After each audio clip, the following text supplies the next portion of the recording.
Michael Chamberlin, welcome back. Hello, Dennis. Pleasure to be here again. Life in moderation. Life in moderation. Life in moderation. Where did this come to the Chamberlain attention? Well, it's an interesting thing that when you put in for the Comedy Festival, you have to do it in about October or so. So it's a long time out from when you actually are performing the show itself. Yeah. And I kind of just had the idea, just the title kind of floating around in my head. And I was like, where'd that come from? And then I opened up some old stand-up notes and I had it written down in there. So it must have been something I've been thinking about for a while. Spooky connection. Yeah. How many notes do you take? Heaps. Like I always walk around with my, if I ever get an idea, I just bung it into my phone straight away and then pop it on the computer. But I think I have about 40 pages of notes, which I kind of just scroll through. Some are horrible. Some are kind of ideas that you have at 2 a.m. when you wake up. And also there are so many kind of great ideas, I reckon, that have been lost in life and times of films and movies and TV shows and songs because someone's woken up at 2 a.m. and then thought, I can't be bothered getting out of bed and getting a pen. And then they wake up in the morning and they've forgotten what it was. And they know it's good. Yeah, I think there are many masterpieces that have gone into the abyss. And then you have the discussion with yourself, well, it couldn't have been that good. Yeah. If it was that good, I'd remember convince yourself, yeah. Life in moderation, what are some of the topics that would be okay for us to discuss here? I've written down a couple that I've got. I've got a story about trying to break up a fight between two women.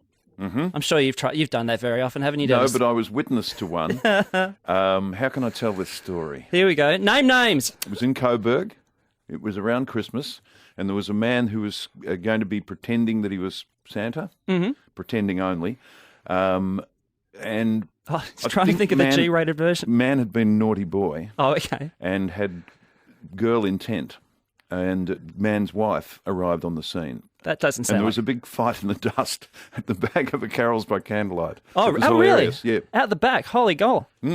What, Santa's a naughty boy. It wasn't the real Santa, though, kids. If you happen to be listening, it was a pretend. What else? I'm feuding with a charity mugger. You know, the guys on the street asking for money? Yes. I'm feuding with him because he doesn't ask me for money. He ignores me. Right. I'm like, dude, I don't want to give money, but I want to be asked to give money. The Dalai Lama, talk about the Dalai Lama. Yeah. He gets a bake. Why? Oh, he's shifty, mate. You got to come along, see it. I can't go into any detail here, or you might get sued, of course. You made the Australia-wide comedy competition, the grand final, Raw Comedy. Was that the actual beginning for you? It was pretty much, yeah. So every year they do a competition from, they do heats all around Australia. Actually, in Victoria itself, like about 300, 400 people enter. You do 5 minutes. Some people might be their first gig. Some people might be doing it for, maybe a year and a half. And the eventual grand final, they do it at the Melbourne Town Hall in front of 1,500 people. So some people in their third gig are playing in front of 1,500 people. Scary. Oh, terrifying. When you said before, I didn't know that, you got to nominate for the Comedy Festival by October of the previous year. Yeah, roughly, yeah, October, November. So what do you nominate? You essentially, there are 2 ways to do it. The Comedy Festival control, they call them festival managed venues, so like around the town hall area. They control a few venues like that, so you might want to apply for one of them. Or you might have your own venue that you're going to, like a pub or whatever, or another theatre. And then you essentially, if you've got $500 you can register. Yeah. So you register, so anyone can register? Absolutely anyone.